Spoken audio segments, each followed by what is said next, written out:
पहले लेक्चर में हम लोगों ने देखा था कि ग्लोबलाइजेशन क्या होता है, what is globalization and what are the causes of globalization या व्हाट प्रमोट्स ग्लोबलाइजेशन, और ग्लोबलाइजेशन के इम्पैक्ट्स क्या होते हैं। कि ग्लोबलाइजेशन के बहुत सारे प्रभाव होते हैं, राजनीतिक प्रभाव, सामाजिक प्रभाव, आर्थिक प्रभाव, सांस्कृतिक प्रभाव, economic, political, cultural, social impacts देखे थे। अब स्पेसिफिकली हमारे को देखना होगा इंडिया पे ग्लोबलाइजेशन के क्या प्रभाव पड़े हैं। ग्लोबलाइजेशन में कोई कंफ्यूजन नहीं है। अब जो प्रभाव होते हैं वो दो तरीके से पड़ते हैं, एक पड़ते हैं सकारात्मक, दूसरे होते हैं नकारात्मक, positive as well as negative, both types of प्रभाव impacts due to globalisation. First of all we will discuss about the positive impacts of globalisation. लिखो पॉजिटिव, सकारात्मक, पॉजिटिव इम्पैक्ट्स, पॉजिटिव इम्पैक्ट्स। ये पॉजिटिव इम्पैक्ट्स क्या रहेंगे? Positive impact जो सबसे पहला रहता है, globalisation means the interconnection, interdependence and integration of the world economies, people, societies, cultures around the world. यानी कि ग्लोबल कनेक्टिविटी पहला प्रभाव, सकारात्मक ग्लोबल कम्युनिटी यानी वैश्विक जुड़ाव हमारे को देता है। इंडिया को वैश्विक जुड़ाव दिया ग्लोबलाइजेशन ने। 1991 के बाद में हम लोगों ने हमारी इकोनॉमी को, हमारे समाज को ग्लोबलाइज्ड किया। ग्लोबलाइज्ड किया तो हमारी ग्लोबल वैश्विक कनेक्टिविटी बढ़ी। हम लोगों को पता लगा कि अमेरिका में ये होता है, लंदन यूके के अंदर ये होता है, फ्रांस की ऐसी व्यवस्थाएं, ऐसा कल्चर है। जब हम लोगों के पास में पैसा आया तो हम लोग घूमने के लिए बाहर गए, इन्वेस्ट करने बाहर गए, तो बाहरी लोगों को इन्वेस्ट करने के लिए हमारे बुलाया। तो अब हिंदुस्तान की पूरी दुनिया के साथ में बेहतर कनेक्टिविटी है, whether it is connectivity of culture, connectivity of politics, connectivity of economy, हर तरीके से हम दुनिया से जुड़े हुए हैं। हमारे लिए फायदा हुआ या नुकसान हुआ? तो व्यक्ति जब दूसरे लोगों से जुड़ता है तो उसको बहुत सारा फायदा ही फायदा होता है, तो वैसे ही देश जब जुड़ता है तो उससे फायदा होता है। और हमारी जो कॉन्सेप्ट था ग्लोबल विलेज बनाने का, वैश्विक गांव बनाने का, वो पूरा होता है। हमारी जो सनातन व्यवस्था ये कहती है वसुधैव कुटुंबकम, उसकी अवधारणा की पूर्ति होती है। लिखो वसुधैव कुटुंबकम, ग्लोबल कनेक्टिविटी में लिखना वसुधैव कुटुंबकम, कि ऐसा पूरा का पूरा धरती पे जो है वो ग्लोबल विलेज बनेगा और उस ग्लोबल विलेज में हम एक कुटुंब के रूप में रहेंगे। तो वसुधैव कुटुंबकम हो गया। वसुधैव कुटुंबकम जब हो जाएगा, दुनिया को कनेक्टिविटी बढ़ जाएगी, तब दुनिया को हमारी ताकत का पता लगेगा, हमारे साहस का पता लगेगा, हमारे सेवा भाव का पता लगेगा कि हम कैसे विश्वासी व्यक्ति हैं। तो हम लोगों को दुनिया देख कर सीखेगी, तो हम वैश्विक गुरु बन जाएंगे। लिखो विश्व गुरु। विश्व गुरु तभी बन पाएंगे जब व्यक्ति ग्लोबलाइज्ड होगा। कुएं में जब मंडूक रहता है तो वह समझता है यही धरती है, जब वही मंडूक समुद्र में आता है तो वह क्या बन जाता है? वेल, पूरी दुनिया नाप लेता है। तो विश्व गुरु बन जाएंगे। Spread of our culture around the world, spread of our culture and values around the world, हमारे मूल्यों और संस्कृति का प्रभाव पूरी दुनिया पे आएगा। हमारी संस्कृति और मूल्यों का प्रभाव पूरी दुनिया पर। Spread of culture and values around the world, यानी हमारे जो मूल्य हैं, जैसे कोरोना में हम लोगों ने देखा हमारा नमस्कार करने का मूल्य, हमारी व्यक्तिगत स्वच्छता का मूल्य, कि चप्पलें बाहर खोली जाती है, रसोई में चप्पलें नहीं लाई जाती, खाना हाथ धो के खाया जाता है, खाने से पहले मंत्र बोला जाता है। ये सारी व्यवस्थाएं कोरोना के दौरान हम लोगों ने देखी। तो हम लोगों का कल्चर दुनिया को पता लगा, हमारे जो मूल्य हैं वो दुनिया को पता लगे कि इंडियंस वैल्यूज क्या है, हमारी इथिकल वैल्यूज, गीता का ज्ञान, महाभारत, रामायण, उपनिषद, वेदों का ज्ञान दुनिया को पता लगा। तो हम लोगों की कनेक्टिविटी बढ़ी, पता लगा, तो हम लोग विश्व गुरु बनने की तरफ आगे हैं और दुनिया विश्वदेव कुटुंबकम के मार्ग पे चल के ग्लोबल विलेज बनने की तरफ आगे है। इंडिया को फायदा। नेक्स्ट लिखो फायदा, India new destination of investment. India as a new destination of, Bharat एक भारत एक निवेश, बाजार और अवसर के नए गंतव्य के रूप में उभर कर आया। भारत एक नए बाजार, निवेश और अवसर के गंतव्य के रूप में उभर कर आया। India as new destination of investment, market and land of opportunities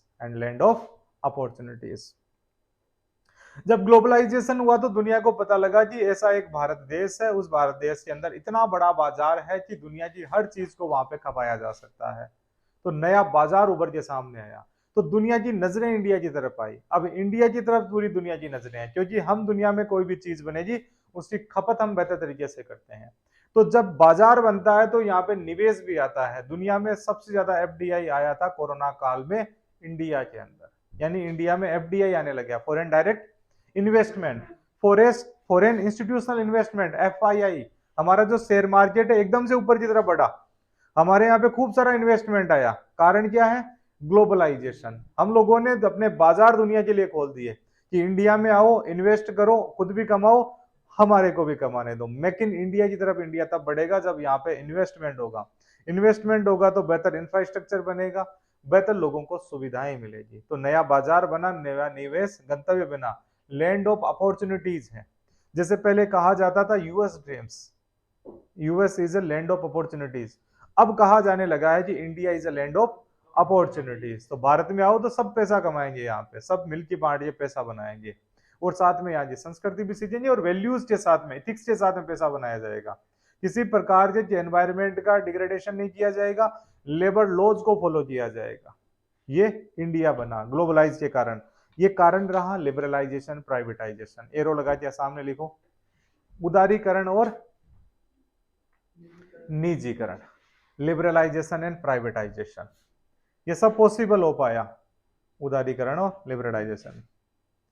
India largest beneficiary of digitalisation and technology.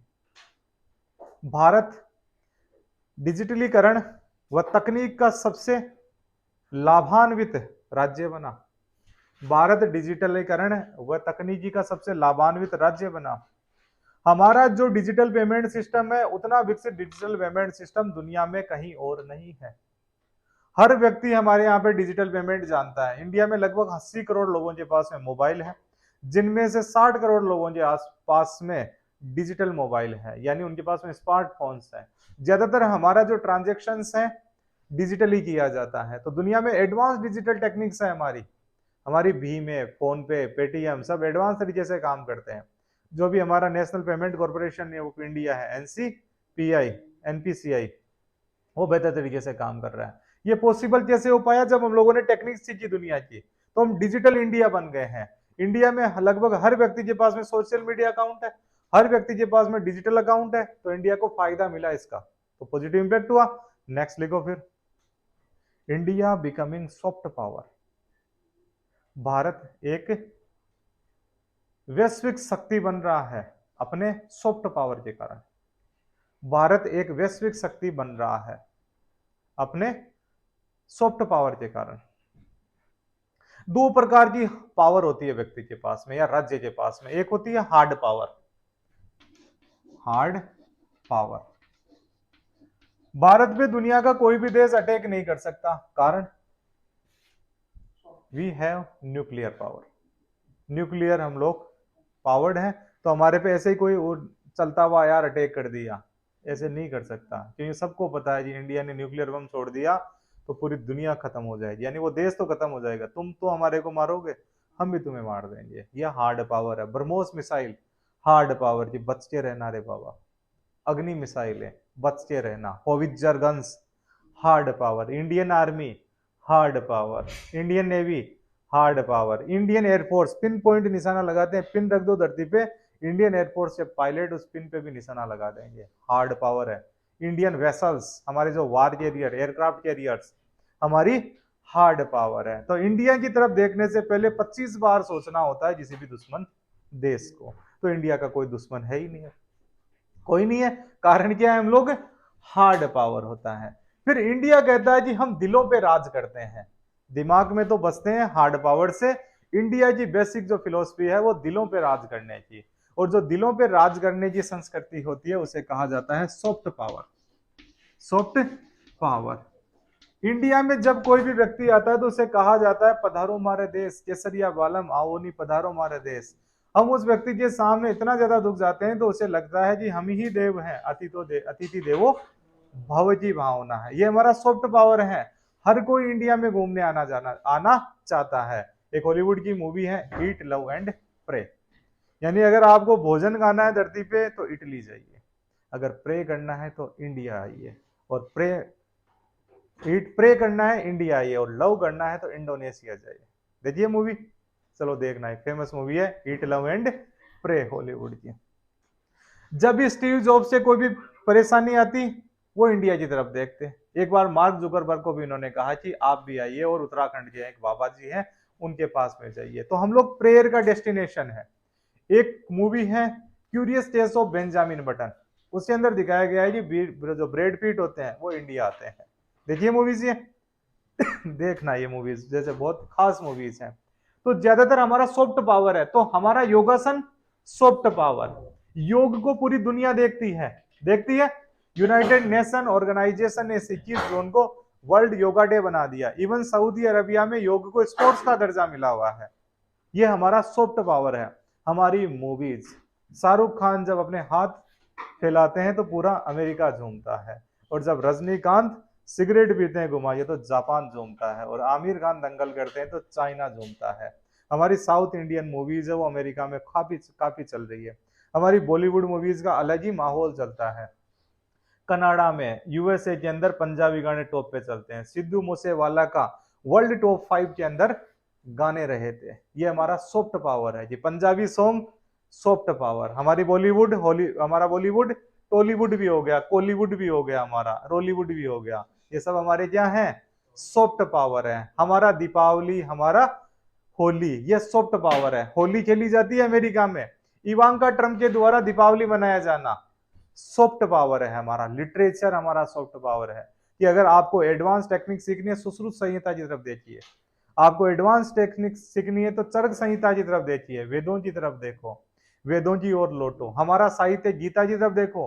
अगर तुम्हारे कोई भी मानसिक समस्या आ रही है, फिलोसफी देखनी है, इंडिया की तरफ आओ। तो हमारे ये पावर्स, हमारा आर्यभट्ट की डिस्कवरीज, ब्राह्मीर की डिस्कवरीज, भास्कराचार्य की डिस्कवरीज, इनकी तरफ देखो, ये हमारा सॉफ्ट पावर है। हमारी वैल्यूज वसुदेव कुटुंबकम, हमारी वैल्यूज सर्वधर्म संभाव, अतिथि देवो भव, ये सब वैल्यूज हमारी सॉफ्ट पावर है। इसके अलावा इंडिया के द्वारा कहीं पे भी इन्वेस्टमेंट किया जाता है तो इंडिया के लोग वहां पे जाके शोषण नहीं करते जैसा कि चाइनीज करते हैं।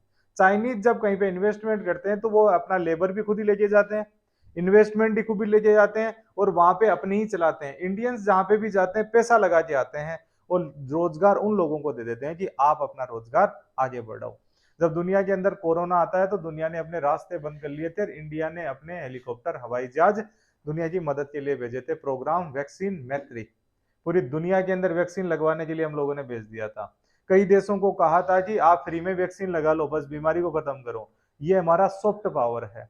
तो कई व्यक्तियों की बोली चाली, रहन सहन, खान पान, वो उसका सॉफ्ट पावर होता है। यार उसके पास में जाएंगे तो बढ़िया से अपने को बैठाएगा, बढ़िया खिलाएगा पिलाएगा, बातचीत करेगा, ये सॉफ्ट पावर होती है। ठीक है, हर कोई उस व्यक्ति की बात मानना पसंद करता है, कहना मानना पसंद करता है। ये जी किसी पे गए बताऊंगा तब हम लोग उस व्यक्ति के पास में नहीं जाते। एक तो हमारी दिखती पावर है, एक हमारी वह पावर जो दिखती नहीं है, यानी हमारी देवत्व पावर, हमारी सॉफ्ट पावर है। तो इंडिया की पावर का पता कब चला, जब हम लोग ग्लोबलाइज्ड हुए तो दुनिया ने देखा कि इंडिया नाम का एक देश है जो सबको पता था, इसके ये वैल्यूज हैं, इस अकॉर्डिंग हमें बिहेव करना होगा। ये सब पॉसिबल हो पाया ग्लोबलाइजेशन के कारण। पहुंचा, नेक्स्ट लिखो फिर, नॉलेज इकोनॉमी, ज्ञान आधारित अर्थव्यवस्था ग्लोबलाइजेशन के कारण में। नॉलेज इकोनॉमी, वैश्विक जुड़ाव, बिकमिंग सॉफ्ट पावर, आगे बढ़ गए हम लोग बहुत आगे। मूवीज, वैल्यूज, ठीक है। फिर लिखो नॉलेज इकोनॉमी, ज्ञान आधारित अर्थव्यवस्था। हमारी एक नई अर्थव्यवस्था को जन्म मिला, knowledge based economy, BPO, business processing outsourcing, knowledge processing outsourcing, LPO, legal processing outsourcing. सुबह के समय आप क्या होते हो, अभय होते हो, और रात के समय आप जॉन बन जाते हो, जैकी बन जाते हो, और कहते हो how can I help you sir, I am calling from Seattle या डेनवर। आप अमेरिकन बन जाते हो जब आप किसी बीपीओ में काम करते हो। सुबह के समय आप कुणाल होते हैं, और शाम के समय आप कैरी मिनाटी बन जाते हैं, सुन सकते हैं, यानी आप कहते हैं जी मैं किस प्रकार से आपकी लीगल रूप से मदद कर सकता हूँ। What is the section of in French act, यानी आप फ्रेंच बोलने लग जाते हो, जर्मन बोलने लग जाते हो। तो हमारे नॉलेज ही तो है ये, यानी हमारे ज्ञान का हम लोग फायदा दे रहे हैं। हमारे जो भी इंडियन लेबर्स है बाहर जाना, जैसे इंडिया के जो मेडिकल प्रैक्टिशनर्स हैं इनकी काफी डिमांड है दुनिया में। हमारे जो सॉफ्टवेयर डेवलपमेंट इंजीनियर्स हैं उनकी डिमांड है। अब हमारे जो टीचर्स हैं उनकी डिमांड काफी आ रही है। इसके अलावा हमारे को जिन जिन चीजों का नॉलेज है उन चीजों की ज्यादा डिमांड होती जा रही है। पॉसिबल हो पाया ग्लोबलाइजेशन के कारण। ठीक है, सर्विस इकोनॉमी लिखो आगे नॉलेज में, सर्विस इकोनॉमी, सर्विस इकोनॉमी सेवा आधारित अर्थव्यवस्था, सॉफ्टवेयर, हमारी मूवीज, ये नॉलेज है हमारा, हमारा सॉफ्टवेयर, सर्विस इकोनॉमी। जब हम लोग दुनिया के साथ में जुड़े तो दुनिया की कुछ अच्छी बातें हमारे को पता लगी, वो है सोशल रिफॉर्म। नेक्स्ट लिखो सामाजिक सुधार। क्या श्रमिक सब इसी में आ जाएंगे। हमारा जो नॉलेज है सर्विस सेक्टर सब, क्योंकि हमारे को करनी चलाना आना अपने आप में एक नॉलेज होता है। आती है करनी चलानी कि कितने का मसाला बनाना है, 5-3 का बनाना है, 8-4 का बनाना है। ठीक है, ठीक है, करनी कैसे चलानी है, ईंट कैसे रखनी है, बीम पहले बढ़ना है, दीवार पहले निकालनी है, सब पता है। कितने इंच की हमारे गुड़िया में ले पाओ ठीक है ना, सब अपने आप में एक नॉलेज होता है। कारीगर के पास नॉलेज है तभी तो वो 1000 रुपए दिन के लेके चले जाते हैं। पूरा का पूरा हम लोगों ने खाड़ी देश बना दी है। बुर्ज खलीफा में कितने इंडियंस का पसीना बहा है पता है, पूरा दुबई बना दिया हम लोगों ने, तो हमारी नॉलेज ही तो था ये। नेक्स्ट लिखो फिर हमारे सामाजिक सुधार। तब दुनिया को हम लोगों ने देखा कि दुनिया के अंदर महिला और पुरुष कंधे से कंधा मिला के आगे बढ़ते हैं, दे गो हैंड इन हैंड, हाथ पकड़ के चलते हैं। हम लोग फिर महिलाओं को बाहर लेके आए, वुमेन एम्पावरमेंट हुआ, उनका इकोनॉमी में पार्टिसिपेशन हुआ। पहला भी इकोनॉमी के अंदर पार्टिसिपेशन था महिलाओं का, ये कंप्लीटली नकार नहीं सकते, क्योंकि हमारी जो रूरल इकोनॉमी है ये वुमन इकोनॉमी है। गांव के अंदर खेती का काम महिलाएं करती है, निनाण महिलाएं करती, पुरुष हल जोत देगा, धान उग जाएगा, निनाण का काम महिलाएं करेगी। उसके बाद में कटाई का काम महिलाएं करेगी, छालने का काम महिलाएं करेगी, महिलाएं ज्यादा करती है इसके अंदर। फिर हमारी बकरी महिलाएं पालेगी, गाय डेयरी कौन चलाएगी, महिलाएं, छाछ 10 रुपए किलो कौन बेचेगी, महिलाएं, किसी को ऐसे ही डाल देगी। ठीक है, कुनाल आया है उसको ऐसे ही दे दी जाए, ऐसे भी होता है, ये काम कर देता है, कड़ा मान लेता है, तो इसको छाछ डाल दी जाए, बन्नी भर के लेके जाते हैं, ये महिलाएं हैं। यानी जब कोई भी बकरा लेने आता है, बकरी लेने आता है, तो महिलाएं उनसे डील करती है कि नहीं 15,000 ले नीचे कौन मानना। ठीक है ना, दूध है हमारा 40 रुपए किलो, ये गाय बड़ी है 60 रुपए किलो लेंगे, भैंस का दूध 45 रुपए किलो लेंगे, अलग अलग दूध होता है ना। ये महिला बेस्ड इकोनॉमी है, तो हमारी ये इकोनॉमी थी, लेकिन बाद के अंदर महिलाएं, ग्रामीण इकोनॉमी तो महिला बेस्ड थी, शहरी जो इकोनॉमी है वो भी महिला बेस्ड होने लगी। अब यहाँ पे जो सर्विस सेक्टर है उनमें महिलाओं की भागीदारी बढ़ी। ये महिला एक टीचर भी हो सकती है, डॉक्टर, वकील, इंजीनियर सब महिलाएं हो सकती है, फाइटर पायलट भी हो सकती है, तो देश को सर्वोच्च नेता भी महिला हो सकती है। प्राइम मिनिस्टर पहले ही बन चुकी थी, उसके बाद में प्रतिभा देवी सिंह पाली राष्ट्रपति बने, और अब माननीय द्रौपदी मुर्मू राष्ट्रपति बन गए। बने या नहीं बने, ये ग्लोबलाइजेशन के कारण हम लोगों ने देखा दुनिया के अंदर कि ये पॉसिबल हो सकता है। महिलाएं बिजनेस चला सकती है, आईकिया कंपनी की महिला लीडर हो सकती है, जियो कंपनी की महिला लीडर हो सकती है, बाइकॉन की लीडर महिला हो सकती है, ओएनजीसी, अलग अलग जो सेक्टर्स हैं उनमें महिलाओं को भागीदारी मिली। इनके जो दूसरा हम लोगों ने क्या किया, जो डिस्क्रिमिनेशन करते थे, इनइक्वालिटी का डिस्क्रिमिनेशन, वो भी बंद कर दिया। क्योंकि जैसे जैसे एक व्यक्ति ग्लोबलाइज्ड होता है, दिमाग उसका खुलता है, तो वो संकीर्णताओं से बाहर निकलता है, वो रसोई से बाहर निकलकर खेत में आता है, खेत में आता है तो डिस्क्रिमिनेशन नहीं होता है। तो हम लोगों के यहाँ पे इक्वलिटी आई, हम लोगों के यहाँ पे लिबर्टी आई, वुमन एम्पावरमेंट बढ़ा, तो छुआछूत से हम लोगों को थोड़ा सा कमी आई और मुक्ति मिली, हमारा संवैधानिक मूल्य भी था, तो ग्लोबलाइजेशन ने बेहतर रोल निभाया। तो सोशल रिफॉर्म्स हुए यहाँ पर हुए। नेक्स्ट लिखो फिर, न्यू जॉब अपॉर्चुनिटीज, नए रोजगार अवसर उत्पन्न हुए। जब किसी देश के अंदर इन्वेस्टमेंट होता है, पैसा आता है, तो नए रोजगार विकसित होते हैं, या जब कोई देश दुनिया के साथ में जुड़ता है तो उसमें रोजगार उत्पन्न होते हैं। दुनिया के अंदर सबसे ज्यादा जो विदेश से पैसा कमाने वाले हैं वो भारतीय हैं। सबसे ज्यादा रेमिटेंस दुनिया के अंदर भारत में आता है, मोर देन $80 बिलियन। $80 अरब से भी ज्यादा रेमिटेंस हिंदुस्तान में आता है। खाड़ी देशों में जाएंगे, गल्फ कंट्रीज में इंडियंस, अमेरिका में जाएंगे इंडियंस, यूरोप में Indians, south east Asian countries में इंडियंस। कोई व्यक्ति हमारे गांव के लंदन रह रहे हैं, कोई ऑस्ट्रेलिया रह रहे हैं, कोई व्यक्ति इराक में, तो कोई जापान में है।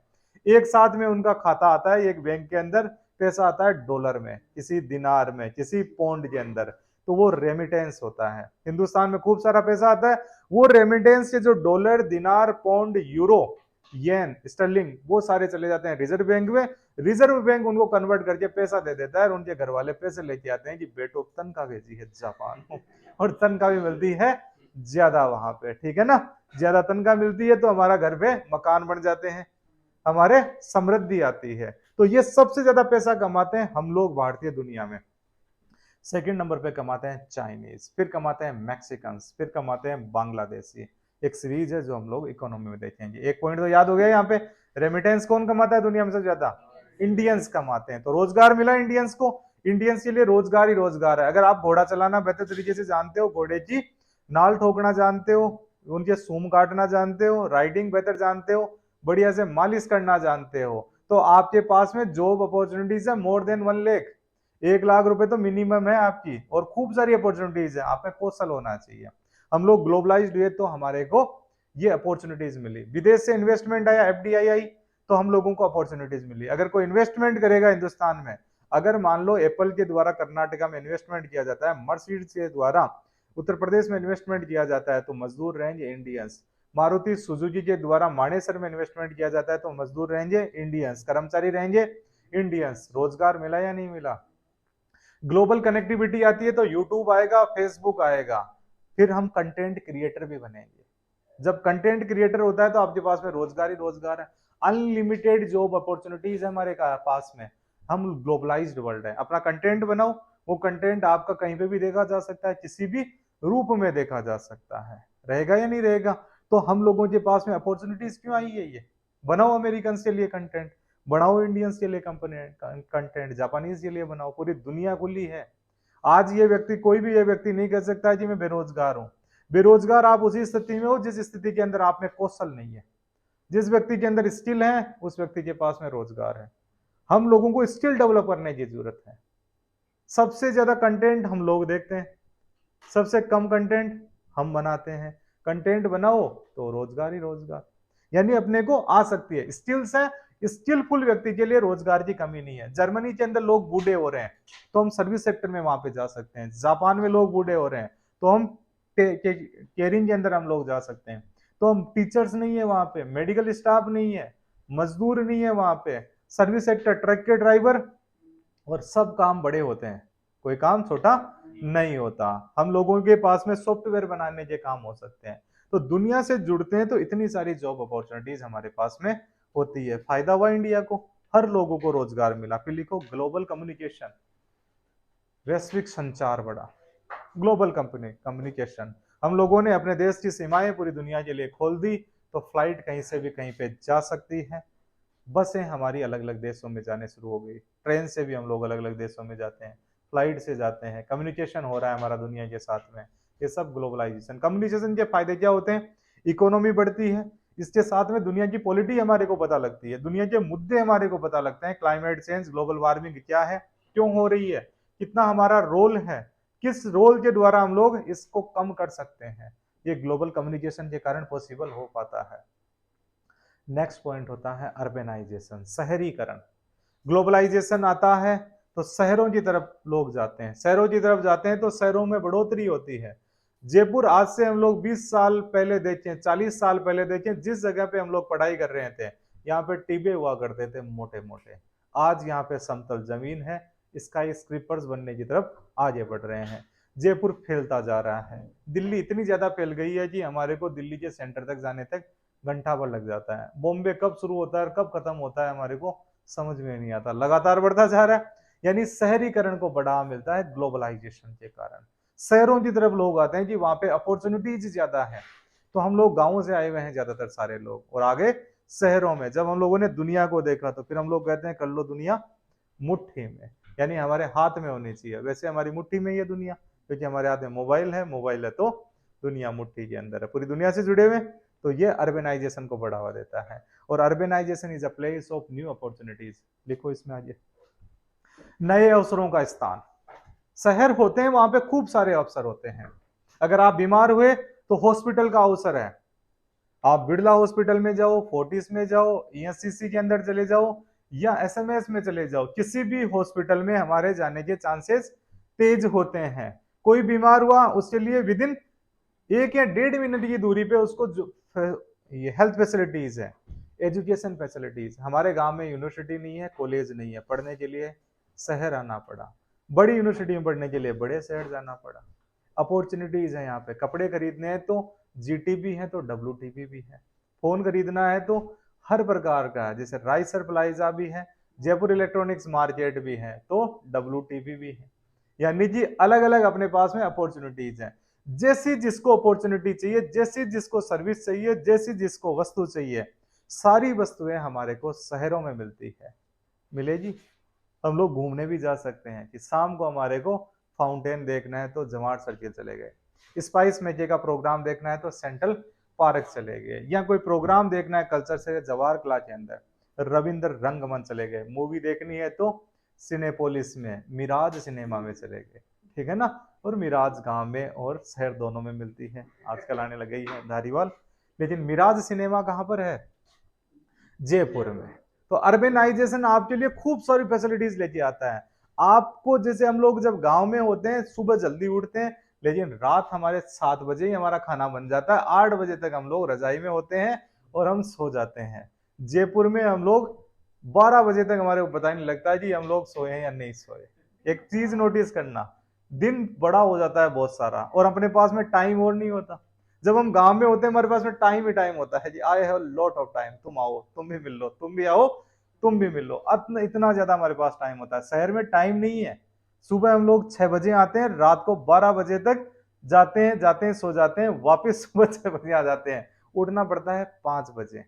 यानी अपने पास में इतना फास्टेस्ट मूव होते हैं। फास्ट मूव किसने दिया? शहरों ने दिया हमारे को। ज्यादा काम करते हैं हम लोग, अपने को ज्यादा एक्सप्लोर कर पाते हैं, ज्यादा नॉलेज ग्रहण कर पाते हैं, ज्यादा पैसा कमा पाते हैं। सब पॉसिबिलिटीज ग्लोबलाइजेशन के कारण। इतने सारे लाभ हैं ग्लोबलाइजेशन के। तो हर चीज परफेक्ट नहीं होती, उसमें कुछ कमियां भी होती है। तो लिखो नकारात्मक, नेगेटिव। क्या नेगेटिविटीज हैं इसकी? नेगेटिव, नकारात्मक गुण। क्या क्या नकारात्मकता फैलाता है ये नेगेटिव? क्या भारत को नकारात्मकता दी? पहला लिखो brain drain. Brain drain, brain drain complete word, brain drain. Brain का मतलब होता है मस्तिष्क, ड्रेन का मतलब होता है बह जाना। हमारा दिमाग बह गया है। किधर बहा? यूएस ड्रीम्स की तरफ, ठीक है ना। I have US dreams to live in California, to live, to enjoy in Los Angeles, to see the Niagara fall. यानी उधर की तरफ हमारा दिमाग बह गया है। यानी जितना भी हमारा हिंदुस्तान का टैलेंट था, यानी बेहतर बेहतर टैलेंट, उसको अमेरिका दिखने लग गया, उसको यूरोपियन कंट्रीज दिखने लगे, उसको ऑस्ट्रेलिया दिखने लग गया, उसको साउथ ईस्ट एशियन कंट्रीज दिखने लगे। और हमारा जो दिमाग है, सॉफ्टवेयर इंजीनियर्स हैं, बेहतर डॉक्टर्स हैं। एजुकेशन के लिए हम लोग बाहर जाना चाहते हैं कि मैं हार्वर्ड में जाऊंगा, Yale, Stanford, California, Columbia, Oxford, LSC, London school of economics, उधर पढ़ने जाऊंगा। तो हमारा दिमाग तो किधर चला गया? बाहर चला गया। फिर हमारा जो बाकी बाकी हम जैसे लोग बचे जो देश को अब अलग स्तर पे लेके जाएंगे, वो इंडिया में रह गए, ठीक है ना। यानी काफी हमारा ब्रेन ड्रेन हो गया बड़े देशों की तरफ। हुआ या नहीं हुआ? तो ये नेगेटिव प्रभाव आया कि हर व्यक्ति को चाहिए लैंड ऑफ अपॉर्चुनिटीज। हम लोगों के पास में इतनी सुविधाएं नहीं थी, तो वहां पे हमारे देश के प्रति निष्ठा नहीं बोल सकते कि निष्ठा उनकी खत्म नहीं होती है। हमारे जो विदेशी लोग रह रहे हैं, उनकी निष्ठा आज भी देश के प्रति है, लेकिन फिर भी टैलेंट बाहर चला जाता है, तो हम लोग कई मामलों में पिछड़ जाते हैं। अगर हमारा ब्रेन ड्रेन नहीं होता तो हमारी जो, यानी आईआईटीज ने बेहतर दिमाग बनाया, तो वो इंडिया में रह के काम करने थे, लेकिन वो काम कर रहे हैं दूसरों के लिए। वो यहाँ पे काम क्यों नहीं कर पाए? क्योंकि उनको फैसिलिटीज, उनको लगता था फैसिलिटीज नहीं मिली। लेकिन कैसा भी हो, हमारा घर घर होता है, देश देश होता है, क्योंकि वह स्वदेश होता है।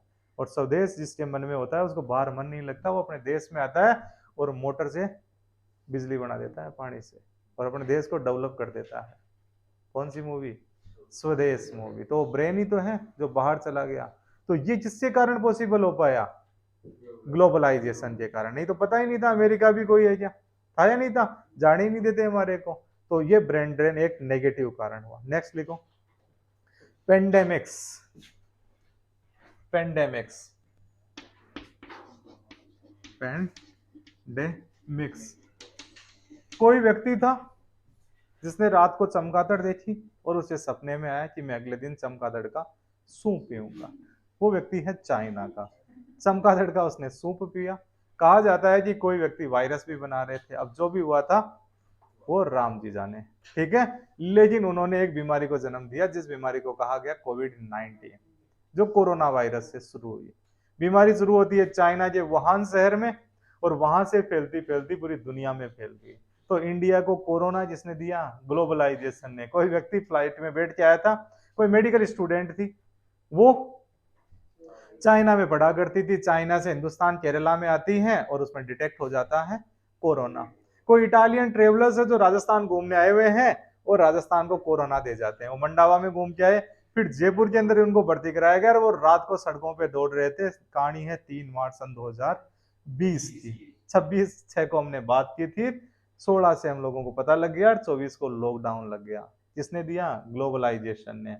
सार्स ग्लोबलाइजेशन ने। बर्ड फ्लू ग्लोबलाइजेशन में। सारी मुर्गियां मर जाती है हमारी, सांस लेने में दिक्कत आ जाती है हमारे को। मंकी पॉक्स ग्लोबलाइजेशन ने हमारे को दिया। तो दुनिया के अंदर महामारी ग्लोबलाइजेशन देता है। इंडिया में महामारियां ग्लोबलाइजेशन देता है कि करता कोई और है, भुगतता भारत है, यानी पूरी दुनिया भुगतती है।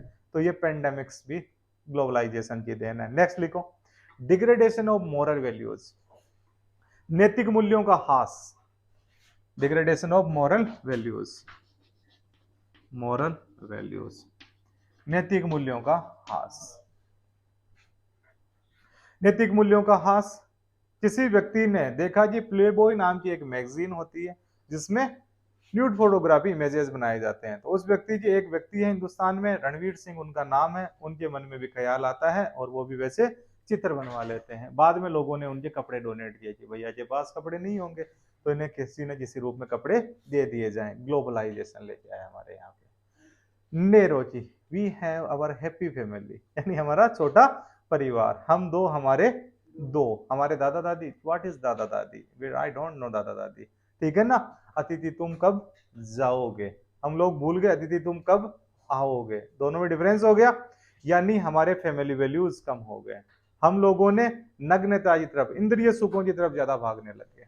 कल एक आर्टिकल भेज रखा था अभी ने, उस आर्टिकल में क्या है कि विदेशी मूल्यों ने, यानी कि हमारे जो एक व्यक्ति है बाहरी, उन्होंने कहा कि हमारे जो वैल्यूज थे, हमारे जो नेगेटिव वैल्यूज हैं, उन्होंने हिंदुस्तान के बड़े घर परिवारों को बर्बाद कर दिया। कि फैमिली वैल्यूज हम लोग विदेशी देखने लगे, हमें आक्रामकता आ गई। ये सब देन किसकी? ग्लोबलाइजेशन की। हम लोगों ने अपना खान पान, रहन सहन, अपना व्यवहार, बातचीत सब कुछ बदल दी। ग्लोबलाइजेशन के तहत हम लोग व्यवहार करने लगे। एक तो हम लोग नमस्कार करके अभिवादन करते थे, गले मिलके करते थे, अब के hey dude, how do you do, उसी तरफ हम लोग पहुंचने लगे। ऐसे मुक्कियां भिड़ाने लगे, ठीक है ना। जहां पे दिल भिड़ाने थे वहां पे मुक्की भिड़ाने लगे। ऐसा रहा या नहीं रहा? Rash and negligent driving. अब हम लोग बाइकों पे, रेस एंड नेग्लिजेंस किससे आता है? फास्ट एंड फ्यूरियस, कि डॉम ऐसा व्यवहार करता है तो हम भी ऐसा करेंगे। पोल वोल्कर है, वो ऐसे व्यवहार करते हैं तो हम भी ऐसा व्यवहार करेंगे। हम लोग वैसे व्यवहार करने लगे, तो हमारी लॉस हुआ है फैमिली वैल्यूज का, ठीक है। नेक्स्ट लिखो, एग्रेशन, चीटिंग, ये सब व्यवहार इन्हीं के कारण हुआ था। एग्रेशन, गुस्सा जी, हम लोग वहां से सीखे। चीटिंग हम लोग वहां से सीखे, ग्लोबलाइजेशन की। चीटिंग से कोई फर्क नहीं पड़ता जी, चीट कर दो कोई फर्क नहीं होता है। हमारे यहाँ पे सत्यनिष्ठा, ईमानदारी को बड़ा माना जाता था, ऋण रीति व्यवस्थाएं थी। अब कहा कि जो चीटिंग करता है वो ही आगे बढ़ता है। ना बाप बड़ा ना भैया, सबसे बड़ा रुपया। ये ग्लोबलाइजेशन की देन है। पहले की बाप बड़ा और भैया भी बड़ा, रुपया है सबसे छोटा, ठीक है। उस पर हम लोग ध्यान नहीं दिया करते। नेक्स्ट लिखो, अनएम्प्लॉयमेंट। अनएम्प्लॉयमेंट से पहले लिखो लॉस ऑफ कल्चर, उसी को कंटिन्यू करते हैं। लॉस ऑफ कल्चर, हम लोगों ने अपनी सभ्यता संस्कृति को खोया। हम लोगों ने अपना खान पान, रहन सहन, पहनावा खो दिया। हम मिक्स्ड कल्चर के हो गए, लिखो मिश्रित कल्चर, मिक्स्ड कल्चर, क्या पता ही नहीं लग रहा जी हम लोग इंडियंस हैं या फॉरेनर्स हैं। हम लोगों का रहन सहन अलग है, बात सोच अलग हो गई, सोच अलग हो गई, रहन सहन अलग है, ये अलग है, एक मिक्स्ड आ गया, व्यक्ति कंफ्यूजन की स्थिति के अंदर आ गया, व्यक्ति स्ट्रेस में रहने लग गया। हमारे कोई तनाव ही नहीं था। हमारी जो शिक्षा पद्धतियां थी ये कहा करती थी व्यक्ति का जिस चीज में मन लगे उस चीज का काम करो। हम लोग जब ग्लोबलाइज्ड हुए तो हमारे प्रेशर आया कि बेटा इंजीनियर बनेगा, ये जन्मा था उसी टाइम जब थप्पी पड़ती है और बेटा रो रहा था, हम लोगों ने डिसाइड कर दिया था डॉक्टर बनेगा या इंजीनियर बनेगा, डिसाइड कर दी जाती है। और जैसे 10वीं पास करता है वो 6वीं से लेकर 9वीं तक फेल है, और जैसे 10वीं आती है कि हमारा बेटा बड़ा होकर हमारा डॉक्टर बनेगा, नाम करेगा, हम जबरदस्ती, हमारे को बायोलॉजी आती ही नहीं है, गणित दिमाग ही नहीं चलता, सारे सब्जेक्ट लेते हैं, फिर सब सब्जेक्टों में फेल हो जाते हैं, जबरदस्ती हम लोग 12वीं में पास हो जाते हैं, फिर जी हमसे ना हो पाएगा, हम लोग गलत रास्ते में फंस गए, मेरा दिमाग ही नहीं चलता इस साइड में, हम ह्यूमैनिटीज पढ़ेंगे, फिर हम लोग वह अचीव कर जाते हैं जो चीज हम लोग उस क्षेत्र में नहीं कर सकते थे अचीव। यानी कि व्यक्ति का मिक्स्ड कल्चर हो गया, हमारी जो शिक्षा व्यवस्था है वो खराब हो गई ग्लोबलाइजेशन के कारण हुई, तो लॉस ऑफ एम्प्लॉयमेंट हुआ, लिखो रोजगार में हानि। इसी के अंदर नेक्स्ट वाले में लिखो रोजगार में हानि, लॉस ऑफ, अलग पॉइंट अलग, कुछ भी लिख लो, अलग जुड़ा सब कुछ एक ही है, लिखो बस और समझो, समझना जरूरी होता है, फिर अपने आप ही उपजेंगे ये पॉइंट। कोई भारी पॉइंट है क्या? अपने आप उपजने जैसे पॉइंट है ये रहेगा। अब क्या होता है कि पहले जैसे व्यक्ति से हम लोग पास में जाते हैं उस व्यक्ति को कहते हैं जी भाई साहब सण बनाना, तो सण बना लेता। अब रस्सियां आ गई तो रोजगार खत्म उसका। खेती के अंदर पहले हम लोग हल सोते के लिए अलग को ले जाते थे, मजदूरों को ले जाते थे, अब ट्रैक्टर आ गया तो हमारे रोजगार खत्म हो गए। अब हम लोग उस व्यक्ति को नहीं बना बुलाते जो दाल बाटी चूरमा बनाता है, अब हम लोग सीधे के सीधे समोसा पे ध्यान देने लगे, या फिर हम लोग पिज्जा बर्गर इनकी तरफ जाने लगे। यानी हमारा जो एक बड़ा वर्ग था उनका रोजगार खत्म हुआ, जो ट्रेडिशनल रोजगार से रिलेटेड लोग थे उनका रोजगार खत्म हो गया। बाहरी लोगों को रोजगार मिल गया, मशीनें ज्यादा आ गई तो मशीनों ने रोजगार खा लिया। यानी अलग प्रकार के रोजगार आए तो पुराने प्रकार के जो ट्रेडिशनल रोजगार थे वो खत्म हो गए हैं। घाना आता है तो जो तिल्ली का तेल है उसको बनाने वाला व्यक्ति बेरोजगार हो जाता है। हुआ या नहीं हुआ? सब ग्लोबलाइजेशन की देन। तो लिखो next, concentration of wealth in few hands, concentration of wealth in few hands, कुछ ही हाथों में पूंजी का सीमित हो जाना, कुछ ही हाथों में पूंजी का सीमित हो जाना। Concentration of wealth in few hands, कुछ ही हाथों में पूंजी का सीमित हो जाना, मींस ग्लोबल कैपिटलिज्म, वैश्विक पूंजीवाद, कुछ ही हाथों में पूंजी का सीमित हो जाना मींस ग्लोबल कैपिटलिज्म, वैश्विक पूंजीवाद, rich becoming more rich and poor becoming more poor. लिखो अमीर और अमीर होता जा रहा है, गरीब और गरीब होता जा रहा है। यानी जो हम लोग आर्टिकल 38 के तहत इनइक्वलिटीज को कम करना चाह रहे थे, वो इनइक्वलिटीज का जो दरिया है वो बढ़ता जा रहा है, जो खाई है वो और ज्यादा वाइड होती जा रही है, अमीर अमीर और गरीब गरीब होता जा रहा है। कुछ ही कंपनियों के पास में हमारी डिजिटल कम्युनिकेशन सेवाएं हैं। जब रिलायंस या कोई भी कंपनी ग्लोबलाइज्ड बनती है, जैसे जियो है, तो ये मोनोपोली की तरफ जा रही थी। एयरटेल, हम लोग कुछ लिमिटेड कंपनियों के नाम जानते हैं। तो कुछ लोगों के पास में तो लाखों हजारों करोड़ हो गए। अब लाखपति लखपति कुछ नहीं होता, लाख रुपए तो व्यक्ति जेब में लेके घूमता है, करोड़पति भी कुछ नहीं होता, अब होता है 1000 करोड़पति, लाख करोड़पति, ठीक है ना। उसके सामने ये शब्द जोड़े। पुराने जमाने में घोटाले हुआ करते थे 10,000 20,000 1 लाख का, अब होता है 2.76 लाख करोड़ का, 10,000 करोड़ का, 23,000 करोड़ का, 72,000 करोड़ का, ये घोटाले होते हैं। यानी उस घोटालों में इतने बड़ी संख्या आ जाती है कि उस पैसे को जोड़ा जाए तो पूरे मोल में गड्डियां जोड़ाई तब वो पूरी मोल बढ़ जाए। यानी कुछ लोगों के पास में बहुत ज्यादा पैसा हो गया, कुछ लोगों के पास में कम पैसा रहा, तो हमारा आर्टिकल 38 का जो सोशल ऑर्डर है वो बिगड़ता जा रहा है। जो हम लोगों ने देखा था अभी, हमारी जो आय की इनकम की इनइक्वालिटी है वो कम करना स्टेट की जिम्मेदारी थी, ग्लोबलाइजेशन ने उस इकोनॉमिक इनइक्वालिटी को बढ़ा दिया। किसी कंपनी में 8,000 करोड़ का इन्वेस्टमेंट होता है, किसी में 40,000 करोड़ का इन्वेस्टमेंट होता है, किसी में 78 मिलियन डॉलर का इन्वेस्टमेंट होता है। तो बाकी के लोग तो बहुत नीचे रह गए और बाकी लोग ऊपर चले गए। ये इन्वेस्टमेंट आ कहां से रहा है? ग्लोबल कंपनियों के। फिर वो कंपनियां क्या करती है, यहाँ पे मोनोपोली करती है, यानी जितने भी यहाँ पे आय के साधन है उनको कंसंट्रेट करना चाहती है कि सारे के सारे हम रोजगार खा लेंगे। इसलिए जब वॉलमार्ट को इंडिया में परमिशन दी जा रही थी तो उसका विरोध हो रहा था कि अगर वॉलमार्ट आता है तो हमारे जो थड़ी ठेले वाले रोजगार हैं वो खत्म हो जाएंगे। हमारे को प्याज, काकड़ी, खीरा, बैंगन सब कुछ कहाँ पे मिलेंगे?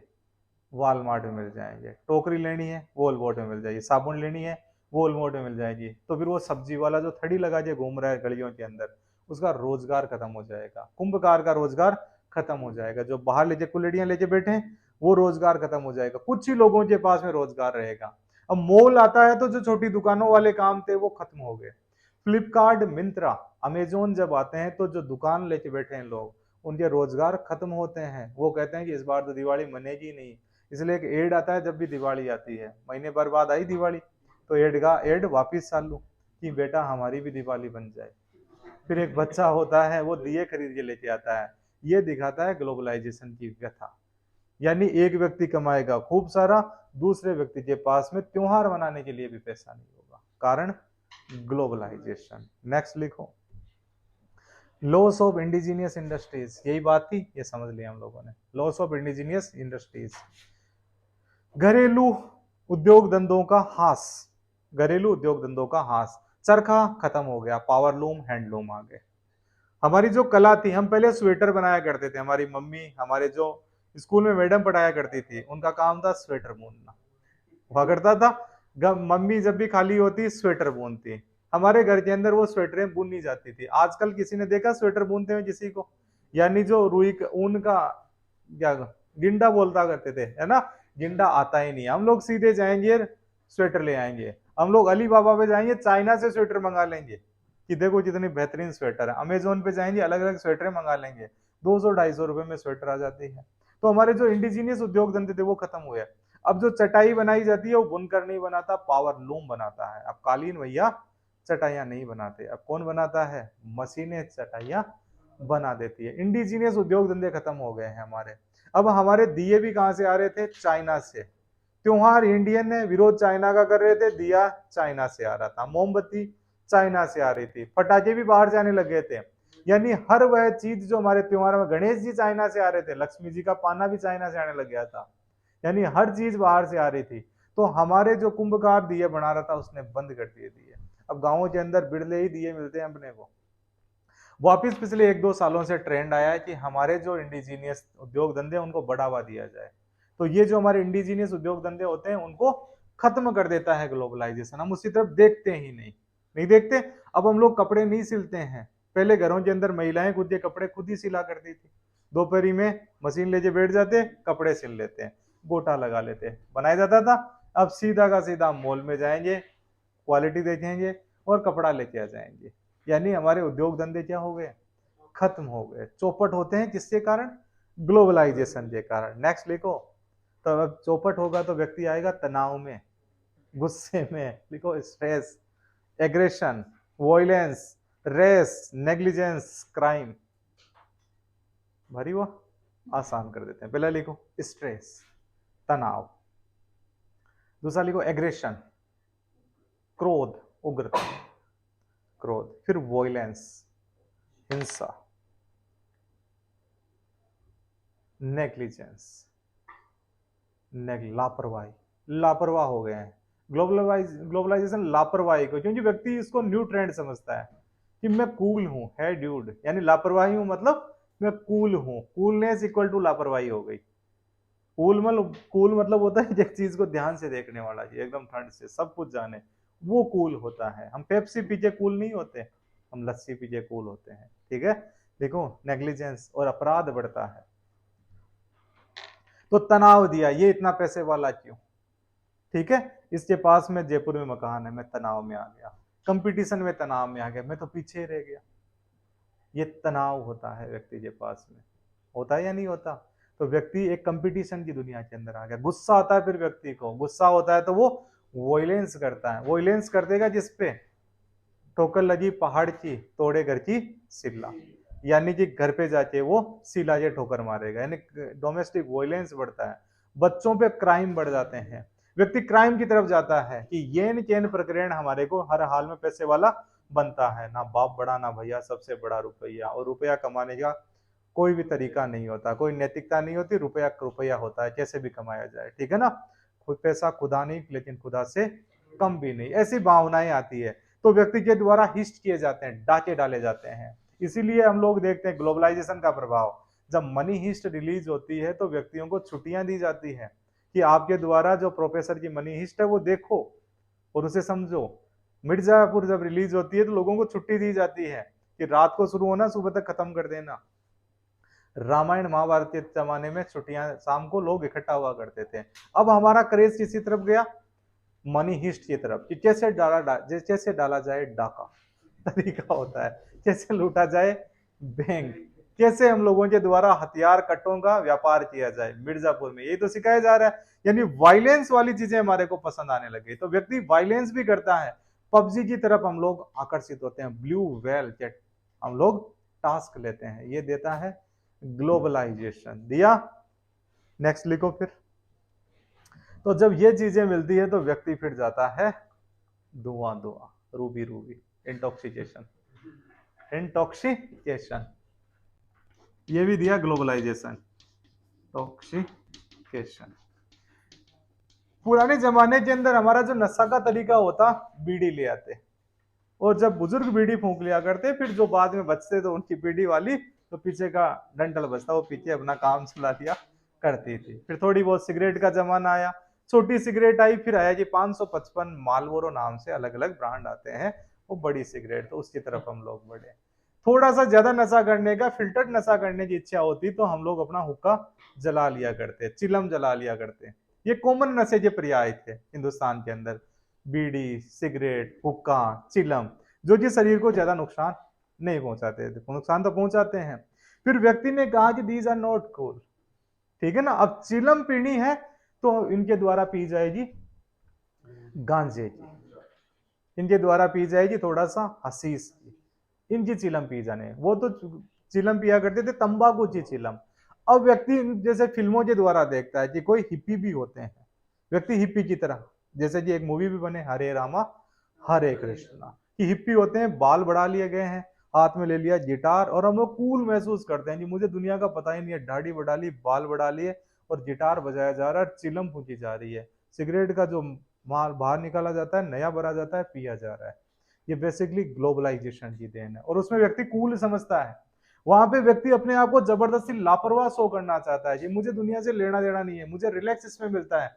पुराने जमाने में हमारे को रिलैक्स मिला करता था भगवान की भक्ति में, खेत में काम करके रिलैक्स मिलता, ज्यादा ही होता तो बैठक के दौरान हम लोग हुक्का गुड़गुड़ा लिया करते थे, तब ते हुक्का गुड़गुड़ा लिया, लो चिलम पास कर दियो, ऐसा होता है।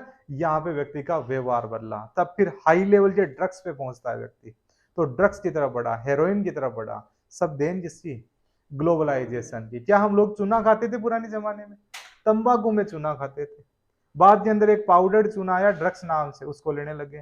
किसी प्रकार से इंडिया में इंजेक्शन लगाए जाते थे, नहीं लगाए जाते थे, यही तो नशा था लोगों का। ग्लोबलाइजेशन से नशा पड़ता है जी, ये नशा भी होता है, और ये नशा हम लोगों को मिला फिल्मों से। फिल्में देखी तब पता लगता है व्यक्ति को, हमारे आसपास में थोड़ी है ये नशा। कहां से पता लगता है, फिल्मों से पता लगता है हमारे को, कि जो बड़ा व्यक्ति होता है वो ये नशा करता है, तो व्यक्ति भी देखता है मैं भी बड़ा बनूंगा, तो नशा तो जरूरी है मेरे लिए। तो ग्लोबलाइजेशन की देन है, ये नेगेटिव प्रभाव है इंडिया में। यानी इंडिया में जो नशेड़ी पैदा हुए हैं, जो पीढ़ियां खराब हो रही है, उसका कारण रहा ग्लोबलाइजेशन। नेक्स्ट लिखो, new food habits, new food habits, नई भोजन संस्कृति।